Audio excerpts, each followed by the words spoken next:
ბატონო პრემიერ-მინისტრო, აქ, ჩინეთში, თუ კითხავთ ხალხს, რა იციან საქართველოს შესახებ, ბევრი მათგანი ღვინოს დაასახელებს.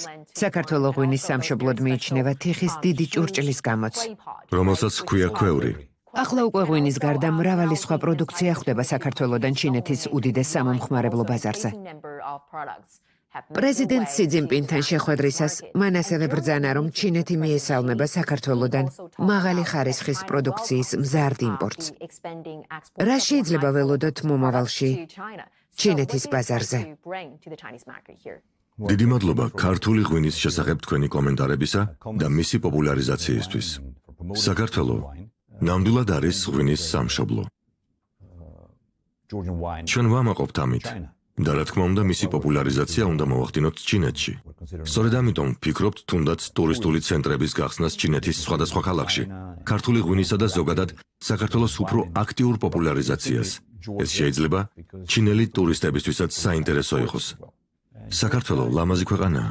ვიცი. პატარაა, მაგრამ დიახ, საქართველოს ღვთისმშობლის კურთხეულ მიწადაც მოიხსენიებენ. თუ შეიძლება აქვე გვითხარით მისი წარმტაცი ბუნებისა და სხვა ღირსშესანიშნაობების შესახებ, რომელიც ჩინელ ტურისტებს ელოდება საქართველოში. ვიცი რომ თქვენ საქართველოში არასდროს არ ყოფილხართ. არა. ჯერ არა. კი ბატონო, ჯერ არა. დარწმუნებული ვარ გვეწვევით, მოწვეული ბრძანდებით. საქართველო პატარა ქვეყანაა, მაგრამ უნიკალური. ასე ვიტყოდი.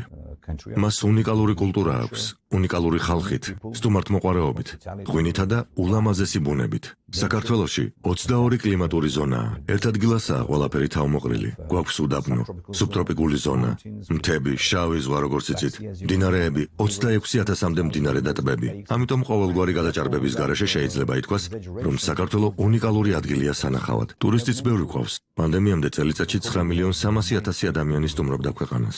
ამჟამად ტურიზმი ყველაზე სწრაფად მზარდი სფეროა ქვეყანაში. სავსებით სწორი ბრძანდებით, საქართველოს მოსახლეობა მხოლოდ 3,700,000-ია.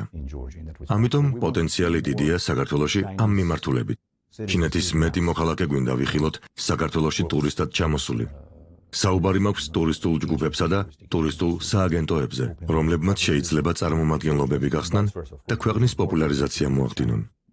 რა თქმა უნდა, მეტი ქართველიც უნდა ეწვიოს ჩინეთს, თქვენს მშვენიერ, უნიკალურ ქვეყანას, მაგრამ ღვინო ნამდვილად ჩვენი სიამაყეა. საქართველომ მისცა მსოფლიოს ღვინო და ჩვენ ვამაყობთ ამით.